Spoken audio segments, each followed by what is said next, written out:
Number Point 8, of order, Mr. Chair. this is a administrative matter, Mr. Chairman. No, but I would like to make a point of order, Mr. Chair, because I am guided by the subject matter of the inquiry. This is a motu proprio inquiry on the performance of the National Grid Corporation of the Philippines. So we are supposed to be assessing the performance of NGCP, and in relation to the very objective of lowering the price of electricity, I do not find the connection why the Honorable Fernandez is asking several documents to be submitted before this committee. Drafts. Otherwise will be intruding into the authority of the ARC in finally determining what should be done to this particular period for reset. Mr. Chairman, How can we be discussing drafts? Mr. Chairman. I would just like to ask. Mr. Chairman. Ms. De Balanta, are you agreeing to discuss here something that you have not finally decided on? Mr. Chairman, that's the reason why we have this. Honorable Dan Fernandez. That's the reason why, Mr. Chairman, that we have this oversight power to check the abuse of some agencies of our government, especially na maapektuhan, yung sinacharge sa ating taong bayan. Pera ng taong bayan ito sinacharge natin Yung ang sinasabi natin dito ng mga proyekto na hindi pa tapos, itinacharge natin sa ating mga consumers. And yun ang pinaglalaban po natin dito. Bakit po natin hindi na-allow? Honorable Dan Fernandez still has the floor. Let us give him Yeah, his but time. I have the point of order. We In take any note of that, judicial Honorable. decision, you cannot question yet if that's not yet final. But These are no. draft. The commissioners, the chairman, will change this draft and they have that authority under the law. Okay. So how can we be discussing drafts of possible decisions? Okay. I would like to ask, Madam, because we have a point of order. Mr. Chairman, I still And have a the point of floor. order. Mr. Chairman, I still have the floor. The point of And you order have to is decide on the point of precedes order, all Mr. kinds Chairman. of statements. Decide on the point of order. Yeah, the point of order is precedes all. The point in Mr. the Chairman, have we hierarchy. violated The point any of order rules is number one. with the... Yes. We'll find out with Yes, the Mr. shareholders agreement submitted to us. And please, i-remind po namin ang NGCP na sana po hindi po sa araw ng hearing kayo nagsasubmit ng mga dokumento. Bigyan nyo naman po kami ng oras para basahin ang mga dokumento na dinadala nyo po sa amin. Yes, Give Mr. us Chair. at least 2 days or 3 days prior to the hearing itself. Apo, Mr. Thank you. And secondly, Mr. Chairman, all requests for authority to purchase land executed by the NGCP or any of its officials. Third, yung pong mga memoranda executed by the NGCP or any of its officials in relation to construction projects by the NGCP. Ikaapat po, any and all documents submitted by the NGCP during the bidding for the privatization of Transco. And number 5, any and all documents submitted by the NARI group in relation to the bid proposals submitted to NGCP. Share purchase agreement among Henry C., Robert Kyoto, and Synergy Grid and Development Incorporated. Submit it to us as well. Number 7, proof of approval by the Philippine Stock Exchange and Philippine Competition Commission of the share purchase agreement or the share swap transaction among Henry C., Robert Kyoto, and Synergy Grid. Number Point 8. of order, Mr. Chair. This is a administrative matter, Mr. Chairman. No, but I would like to make a point of order, Mr. Chair, because I am guided by the subject matter of the inquiry. This is a motu proprio inquiry on the performance of the National Grid Corporation of the Philippines. So we are supposed to be assessing the performance of NGCP, and in relation to the very objective of lowering the price of electricity, I do not find the connection why the Honorable Fernandez is asking several documents to be submitted before this committee. Can you I please- think Mr. Chairman, because with all these documents that we are asking from the NGCP, we will be able to assess their performance. Because Mr. these Chair, are all the pertinent one that documents will coming from assess the NGCP. performance And we of haven't received NGCP, any Mr. documents Chair. yet coming from NGCP just now. Ngayon lang tayo naka-receive ng documents sa kanila Ano, pipigilan niyo ako na kunin to. Ang tagal-tagal ko na kinukuha to, 2019 pa. Mr. Chairman, if I may proceed. Minutes of meeting for the election of corporate officers of NGCP. NGCP corporate policies on the functions and qualifications of officers and audit committee, compensation committee, and nomination and election committee. Number 10, authorization from the Department of Justice for the employment of technical personnel, list of names of nationality and all of managerial employees of NGCP, including their respective job descriptions and years of employment. Number 12, complete organizational chart of NGCP. Number 13, tripartite agreement of Transco, NGCP, DICT in relation to the National Broadband Plan. Broadband Plan, and lease agreement between NGCP and DICT in relation to the National Fiber Backbone. Now, Mr. Chairman, I will proceed. Mr. Chairman, ang tanong ko lamang po sa ERC, yung po bang last rate reset natin, 13 taon na po tayong walang rate eh. Di ba? At lagi kapag sinasabi natin, rate reset, lagi na lang sinasabi natin na ang sinasabi ng NGCP, kasi ang ERC hindi sila nag-re-reset eh. It's always like that eh. Lagi ang sinisisi ng NGCP ay kayo. Bakit? Can you kindly tell us, bakit umabot ng 13 taon? Samantalang sinasabi sa atin ng batas, rules ng ERC, every 5 years, di ba? Every 5 years. Oh, kailan ang last reset natin? Kailan? Ma'am. Mr. Chair, Isa di Malanta. Apo. Yung last na rate reset po ay para sa third regulatory period covering 2011 to 2015. So, natapos po ito bandang 2010. Pinatupad po nila ng 2011. So, 2016 to 2023. Yun po yung hirap po akong makasagot, Mr. Chair. Kasi po kung maalala po ninyo, especially the Honorable Dan Fernandez, noon pong Agosto 2022, ang bandang Setyembre po, 3 weeks into the job, noon pong nag-budget hearing po, ito na po yung siningil sa amin. So, tinanong po naman kami ng diretsahan, nagkaroon ba ng reset, sumagot din naman po kami ng diretsahan na wala. Pero in a matter of weeks, sinimulan na po namin yung trabaho. Kaya po, November nakapaglabas po kami ng rules, December nakapag-file po si NGCP. So, Yeah. pero yung between po nun, yun po yung hirap po akong makasagot, Mr. Chair, kasi po wala po akong personal knowledge. Yes, so tama po yung sinasabi ni NGCP na kasalanan nga ng ERC din to. Hindi po nakapag-reset po talaga yung ERC. Yun lang. Opo. Yun ang problema. Ano ang impact ng hindi kayo nakapag-reset? Wala pong naging review nung rates ni NGCP at wala din po silang opportunity na makapag-file para sa bagong rate. So ang nangyari po, tinuloy-tuloy lang yung dating rates na naaprubahan ng ERC. The Honorable Dan at Fernandez. wala pong na-assess, wala pong na-depreciate ng mga value ng kanilang mga assets. Mr. Chairman, 13 taon. At hindi ako naniniwala na ito'y kagagawan lamang ng ERC, but nevertheless, darating po tayo doon. Ngayon po, anong status ng ating pong reset? Para sa kababayan natin na nanonood at sa mga kasamahan po natin, itong pinag-uusapan po natin, ito po yung taripa. At ang pinag-uusapan po dito, okay, sinasabi yan ng NGCP at ibang members ng ating pong mga kasamahan dito that napakaliit lang ng porsyento ng transmission rate sa kabuuan na binabayad ng ating taong bayan. Pero tayo po dito ay niloloko.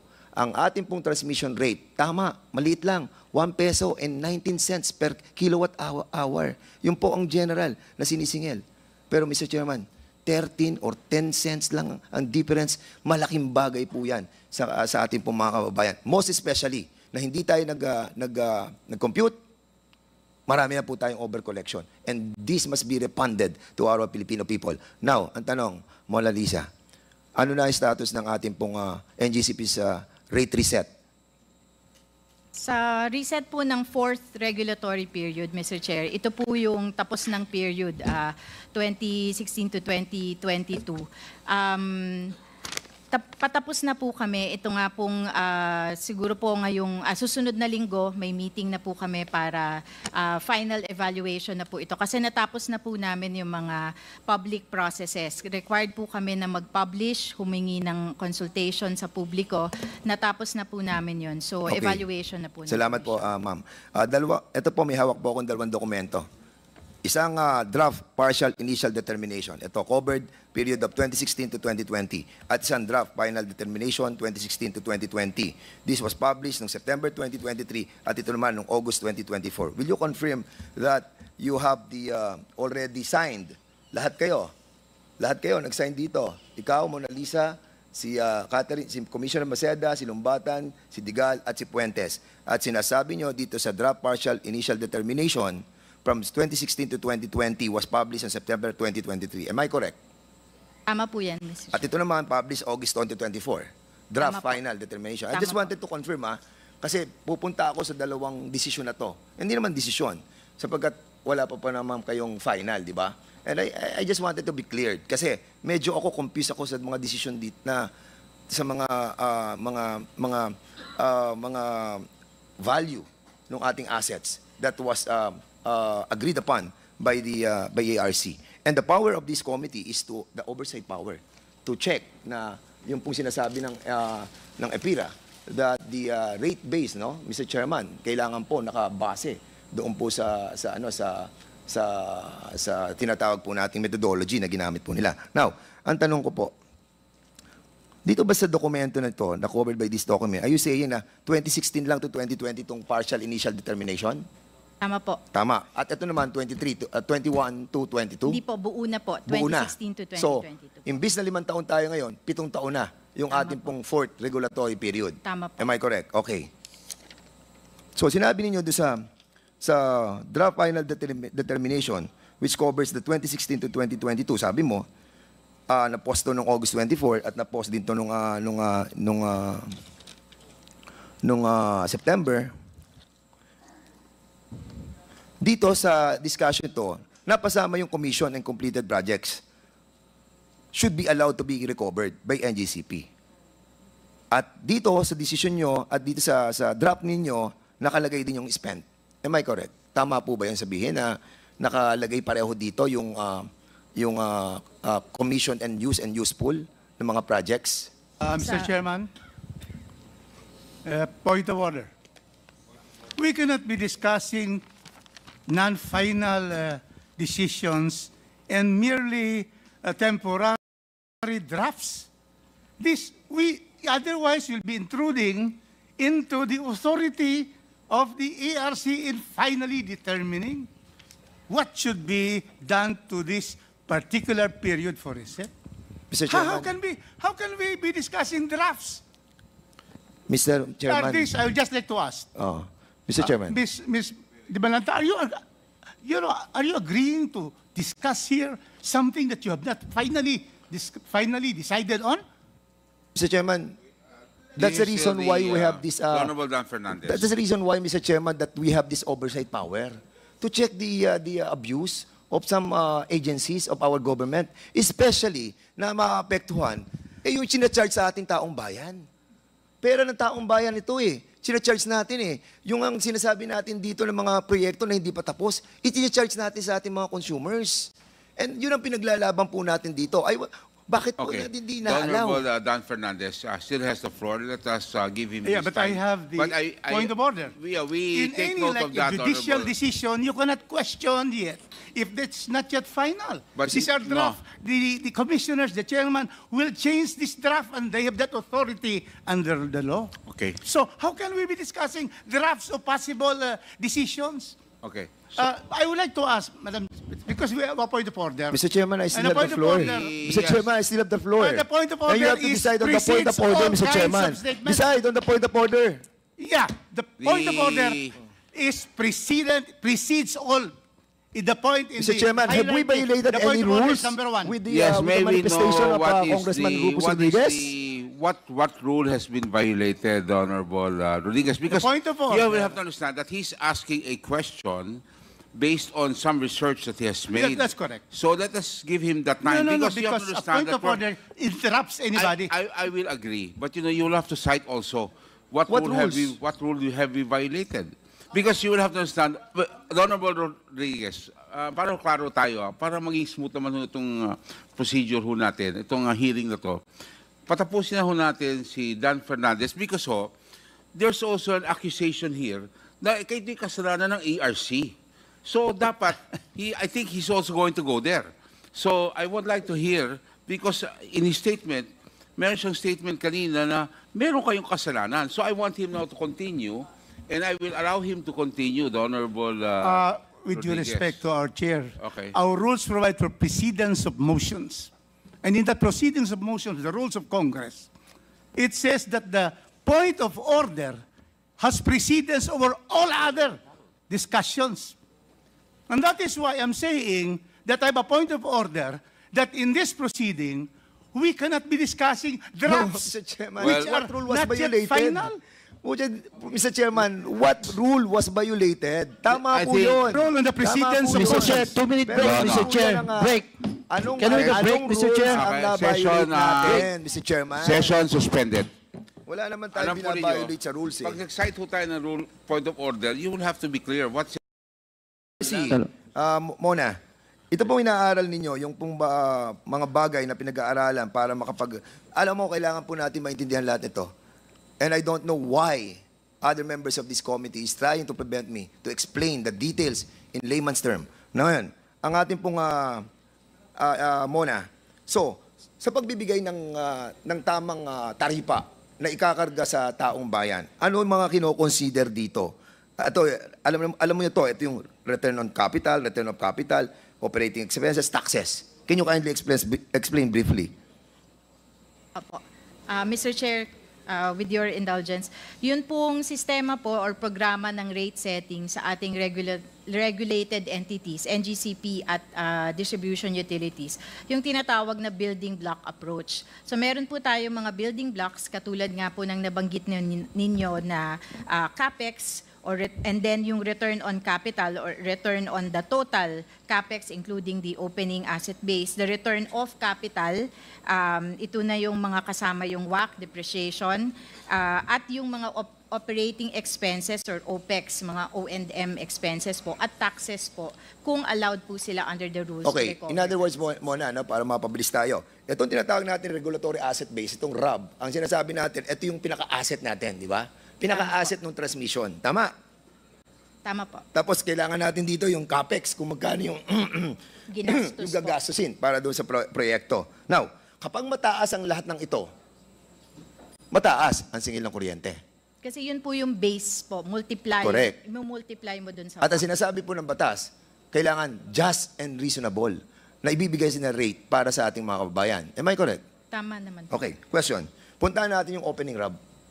Kasi sa 2015, okay, ano ba yung opening RAB? Ito yung sinasabi natin na, ano yung total asset nung 2015 ng transmission? Di ba?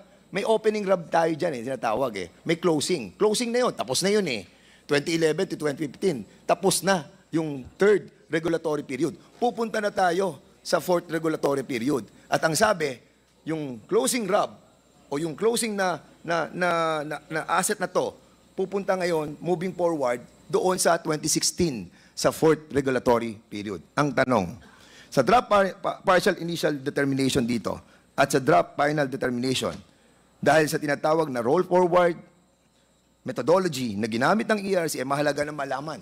Di ba? Malaman natin ang tamang halaga ng assets ng NGCP na dapat mag-roll forward doon sa fourth regulatory period. Nagsagawa ba ang mga experts na kinuha ng NGCP para malaman ang halaga na dapat may-roll forward doon sa closing RAB papunta sa opening RAB ng fourth regulatory period? May mga expert pong kinuha ang ERC para po Sino po? mag-validate Sino dito. po? Sandali. Andito po ba inibitahan natin yes. ang You have one more question, the Honorable Fernandez. Then we will have to move, then you will have to go for a second round.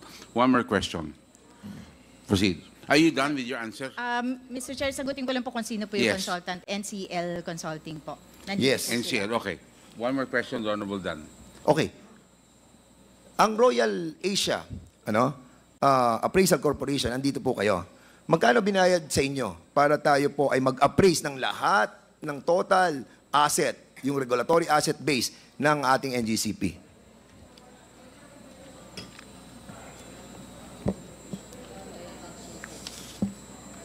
Nasa likod daw po, Mr. Chair. Magkano yung binayad? Tinatanong lahat yung binayad. Pakisagot lang po. Hindi, ERC na lang. ERC na lang. Magkano binayad? Sa 29 million for NCL and 12 million. Is this correct? Sa RAAC? Anyway, bigyan nyo na lang sa akin mamaya. Sige po, may Okay. breakdown po kasi yan. So, ang tanong natin sa RAAC, anong opening RAB ninyo? So, ano yung asset na natapos natin sa third regulatory period, moving forward sa 2016, anong opening RAB natin? Last question, please reply. Yes. Is the high cost of electricity attributable alone to NGCP? Not alone, Mr. Chair. Not alone. Thank you, because there are a lot of things and factors that must be considered. Is it correct to assume that there was an ERC resolution some time ago where you set the return on equity for distribution at 13.65%?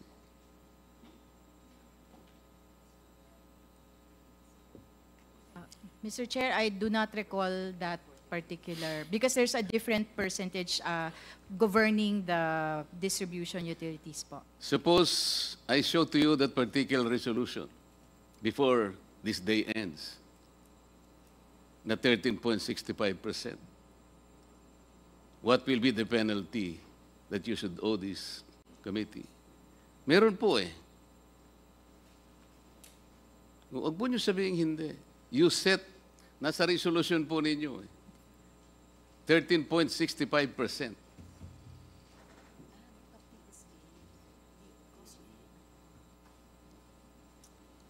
I'm trying to recall, Mr. Chair, because if you can share the year, Namaya then po maybe kasi we can kukunin ko trace po dun sa aking notebook eh, nandun Apa. eh. But I Kasi assure po- you there is one. Sige po. The reason why I'm asking this, because yung 13.65% hindi natutupad because you are not even examining the financials of Meralco. Pag tinignan po nyo, yung return on equity is already more than 23%.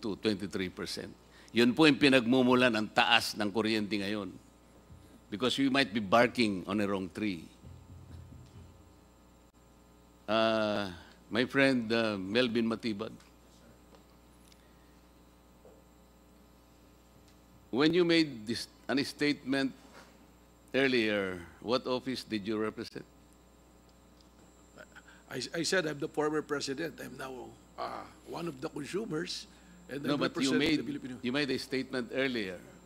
I was asked by the committee to make a statement regarding Yes. my experience as the previous president of the National Transmission Corporation, So you were with Transco at the time. 2017 until 2022. Yes, that's In why fact, you were able. just to be honest, most of the documents being plus here Kaya nga, was the reason why you were provided by able the to chair. make a statement because you were with Transco at the time. That's correct, Yes. Mr. Chair. And you said that you have not had the opportunity of inspecting the facilities NGCP. Did I hear you right? That's correct, and it's even supported by a letter coming from NGCP. Never, not once. When I was new, they invited me to view all the screens, but not the facilities. And in fact, as I was saying, there is a letter dated Up August to what 28, extent were you allowed to visit? only in the monitor room. The what? The monitor room, the monitoring room, then they said how the electricity flow. I've never seen the equipment, the narrating and everything, just the screens. NGCP, is that correct? Mr. Chair, with all the respect to Mr. Matibag, he was allowed on the floor, the system operations floor in Quezon City, a place usually reserved only for dispatchers. Our guests are usually confined to a conference room beside it, but because Mr. Matibag and then Secretary Kusi were, of course, had a spot visit, we did allow them to come in. In 13.6, in sync with the dynamic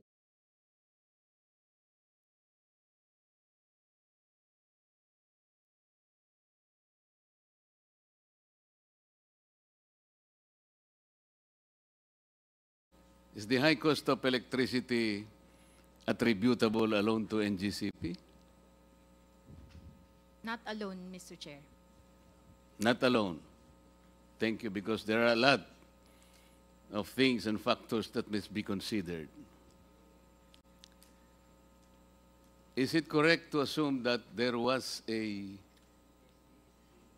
ERC resolution some time ago where you set the return on equity for distribution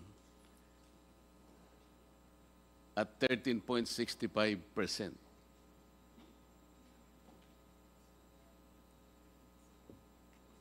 Mr. Chair, I do not recall that particular, because there's a different percentage governing the distribution utilities po. Suppose I show to you that particular resolution before this day ends, na 13.65%.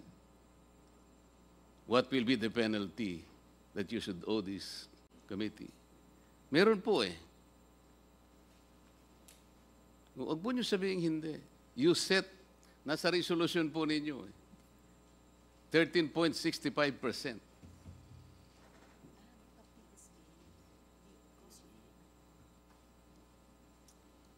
I'm trying to recall, Mr. Chair, because if you can share the year, Namaya then po maybe kasi we can kukunin ko trace po doon sa aking notebook eh, nandun Apa. eh. But I Kasi assure po- you there is one. Sige po. The reason why I'm asking this, because yung 13.65% hindi natutupad because you are not even examining the financials of Meralco. Pag tinignan po nyo, yung return on equity is already more than 22, 23%. Yun po yung pinagmumulan ang taas ng kuryente ngayon. Because we might be barking on a wrong tree. My friend Melvin Matibag, when you made this statement earlier, what office did you represent? I said I'm the former president. I'm now one of the consumers, and No, I'm but you representing the Filipino. made a statement earlier. I was asked by the committee to make a statement regarding Yes. my experience as the previous president of the National Transmission Corporation, So you were with Transco at the time. 2017 until 2022. Yes, that's In why fact, you were able. just to be honest, most of the documents being plus here Kaya nga, was the reason why you provided were by the able chair. to make a statement because you were with Transco at the time. That's correct, Yes. Mr. Chair. And you said that you have not had the opportunity of inspecting the facilities NGCP. Did I hear you right? That's correct, and it's even supported by a letter coming from NGC. Never, not once. When I was new, they invited me to view all the screens, but not the facilities. And in fact, as I was saying, there is a letter dated Up August to what 28, extent were you allowed to visit? only in the monitor room. The what? The monitor room, the monitoring room, then they said how the electricity flow. I've never seen the equipment, the narrating and everything, just the screens. NGCP, is that correct? Mr. Chair, with all the respect to Mr. Matibag, he was allowed on the floor, the system operations floor in Quezon City, a place usually reserved only for dispatchers. Our guests are usually confined to a conference room beside it, but because Mr. Matibag and then Secretary Kusi were, of course, had a spot visit, we did allow them to come in without notice. That's exactly what I'm saying with the monitors. Di ba yun? Sa Quezon City? Mr. Matibag, that was for the system Yeah, that's what I'm operations, saying, not with the just the monitor, sir. That's the control center. That's where everything happens. That's why that's a very high secure area that I myself cannot enter without going through the security protocols, even though I am an employee of NGCP. Okay, Mr. Chair, may I continue? I think that was settled. Kanina po, sinabi ko na parang pinagtitripan natin ng NGCP sapagkat ang pinagmumulan po ng cost natin sa ating electric bill, kung pag-uusapan ng NGCP po, transmission, is only 3%. Parang ayaw po nilang maniwala. Mr. Chair, ako po, religiously po na kinocompute ko po, alam ko yun eh. Alam ko po 3%, yung nagsasabi po ng 10%, nagsisinungaling yun kasi hindi niya alam yung ancillary services. Alam ko po yun eh. 3% lang talaga. Madam ARC, may I continue with you, please? When you failed to provide regulatory reset for 2 regulatory periods, did it affect the operational cost of NGCP? Mr. Chair, I don't think so, Mr. Chair, because they were still able to declare dividends during those periods. That does not answer my question. They might have declared dividends, but I'm talking about operational cost. They might have absorbed the costs. Do you have an idea as to how much they lose or they lost? Mr. Chair, they would have filed losses, but since they had unrestricted retained earnings, and from those unrestricted retained earnings were able to declare dividends, I would understand that they were able to cover their costs during that period where there was no reset. So that is the kind of reasoning that you will give this committee. Kaya pala, kahit na mandatorily, kailangan kang gumawa ng regulatory reset. You are all taking your sweet time. Sapagkat alam ninyo, walang nawawala sa kanila. Is that your presumption, Madam? With all due respect, Mr. Chair, I beg to differ.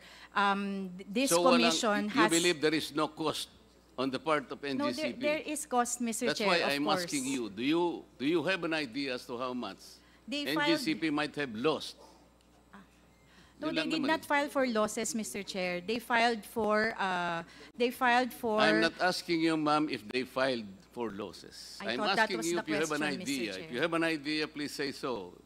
Kung wala, okay lang. Wala po, kasi po ang final po nila ay increase in authorized revenue. or NGCP, do you allowable agree? revenue. Mr. Chair, with all due respect to Attorney Mona, what we filed for was correct, but that is because it represents an under-recovery on the part of NGCP. How much was the amount of under recovery? For, I think, our 4th regulatory period, we claimed for, applied for an under-recovery of 200 billion pesos. 200 billion pesos. Yes, sir, because as you already mentioned, the last regulatory period approved by the ERC was conducted in, regulatory approval was conducted in 2009 for the period ending 2015. So beginning 2016 up to this date, the revenue scheme that we have been working on is interim in nature and no longer reflects the required capital expenditure needed for the continued development of the transmission system. What was your capex in 2014? Around 48 billion. You might want to review your records. I'm asking 2014, madam. Let me go back, Mr. Chair, to my records. Huwag kang ninenervyos, ma'am. Wala namang nagko-contempt dito eh. Wala na si Congressman Paduano. Si Dan Fernandez hindi mahilig sa contempt yan. May I be given a Sige, moment? balikan na kita, ma'am, Yes, sir. mamaya. Sa IMAP po, sir, pwedeng tanungin ko kayo. Yes, Mr. Chairman, Your Honor, please. Sa EPIRA po, sino talaga yung independent market operator? IMO po, after the transition. Hindi, PMC po eh, di ba? Hindi po, it's IMO na after the transition.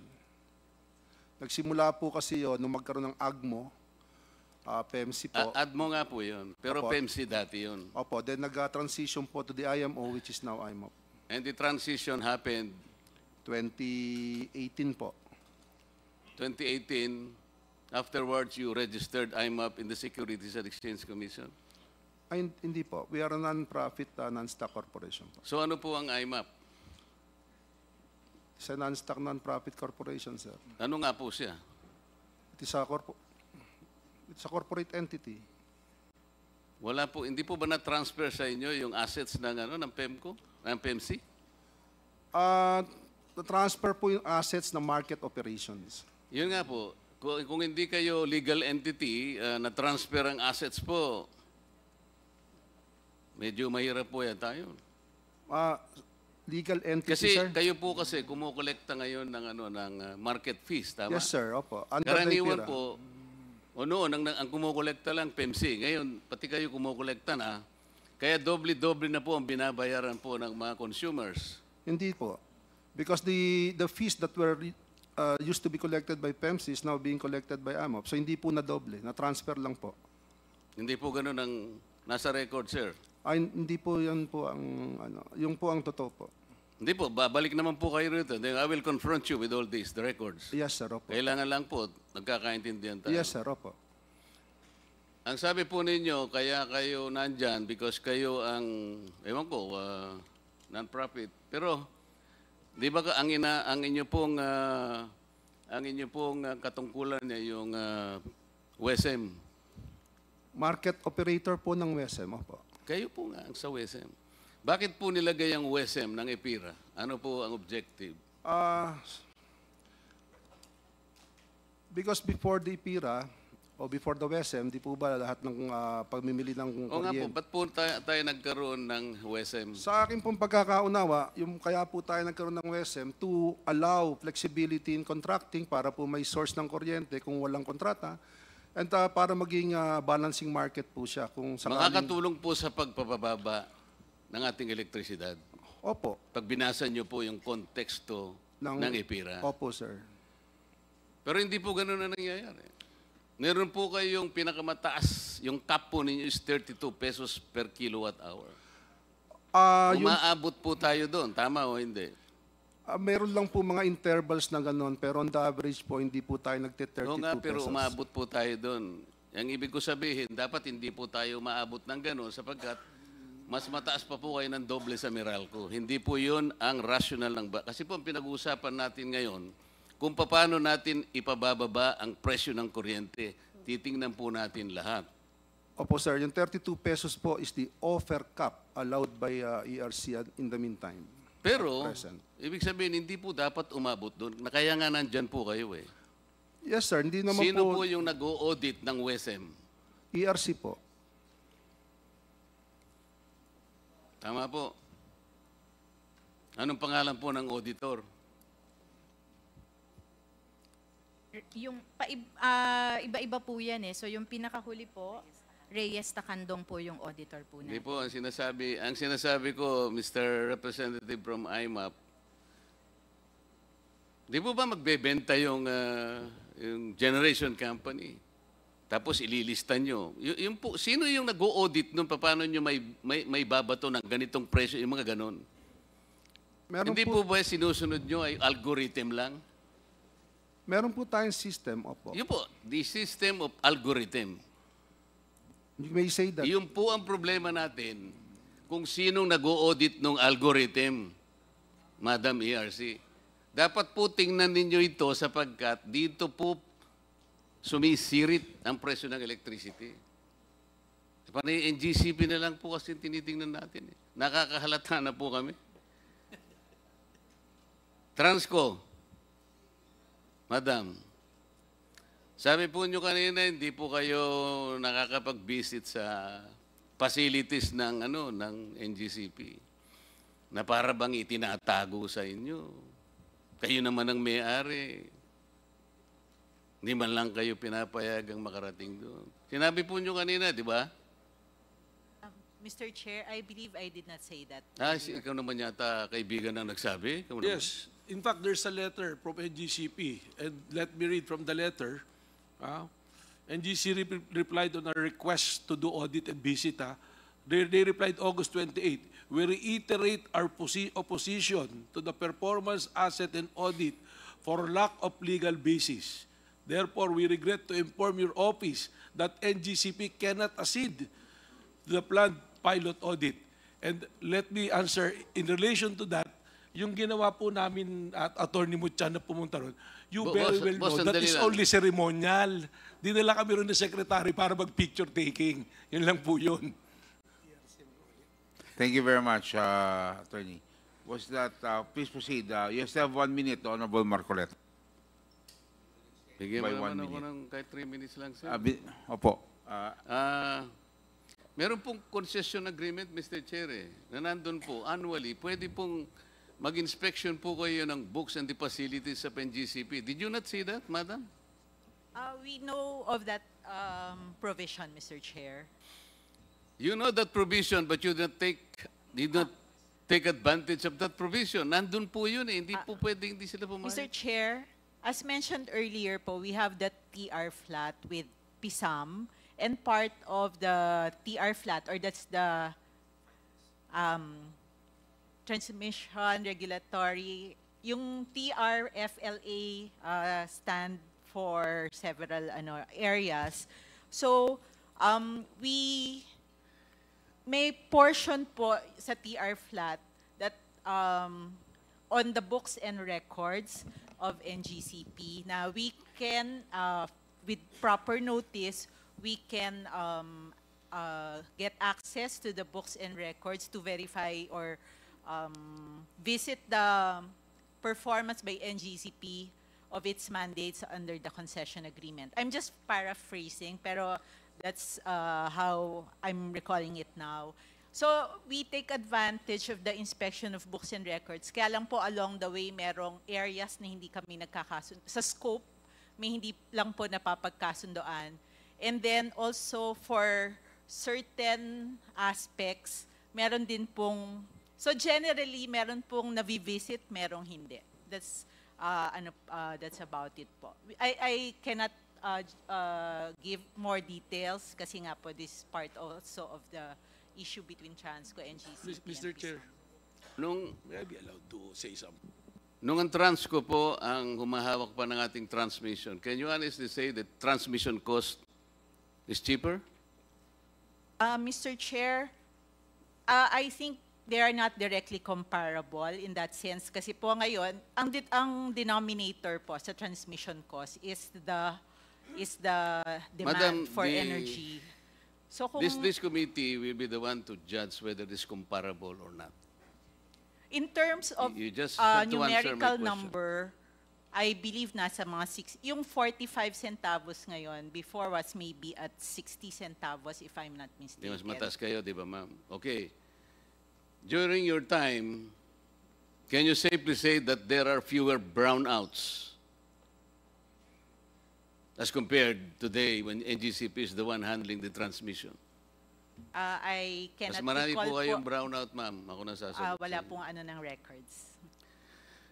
ERC, ma'am. If we will have more connections that will become, or if we will have more communities that will become contestable markets, we will have the chance of lower electricity. Correct? Tama po, Mr. Chair. Ibig sabihin natin, palalaganapin natin yung retail competition and open access para Tama. bumaba po. Nandun po. Apo. If aggregations is maximized in communities, electricity will be further reduced. Tama Yes, po, ma'am. Mr. Chair. If we remove the 12% VAT in electricity, we can lower electricity further. Tama, ma'am. Immediately, Mr. Immediately and significantly. If we remove the excise tax in fuel, which feed the generation system, especially the backload, will certainly lower our electricity, madam. Tama. DOE. Yes, ma'am. Madam DOE, considering ang ating pong mga fuel ngayon are more or less imported, yung pong nagme-maintain ng ating base load, coal and petroleum, hindi natin mapapababa ang kuryente. LNG is also imported. Tama po? Yes, Mr. Chair. Okay. Last 1 minute of your 3-minute extension. Because we gave you the 3 minutes because you're the senior citizen. Madam DOE representative, if we remove the cross-ownership provision in the EPIRA, we can rationalize better the price of electricity eventually. Kasi mapipilitan silang bumili dun sa hindi nila kamag-anak o hindi nila kaibigan. Tama, ma'am? Nakakatulong. The cross-ownership prohibition. Where the distributor kasi, part owner siya nung generation, kaya napipilitan doon sa bibili kahit mahal yun eh. Pero kung walang cross-ownership, at palalaganapin natin yung competitive selection process as if it is open and public, bababa ang kuryente, ma'am. I assume. Oh, yes daw, Mr. Chair. Philippine Competition Commission. Last question. Yes, yes, sir. Kasi po, ma'am, baka akala nyo hindi kayo kasali rito eh. Is NGCP violating any anti-competition or market behavior or whatever? Mr. Chair po, with regards to having a single franchise owner, we note naman po that that is not uncommon in the energy transmission. But for markets like this where you have a single franchise owner, strict compliance po with regulation is key for that. Parang hindi mo sinagot, ma'am eh. Thank you. Baka gusto mong, walang violation, di ba? Mr. Chair, I'm not privy to any violations. Okay. B. Mr. Chair. You're the OIC for liaison. Legislative liaison. That's your position? Yes po. Asan yung boss mo? Due to recent personnel movements po, ako po talaga yung for In the next today. hearing, we will call for your boss on this particular issue. Thank you very much, the Honorable Marcoleta.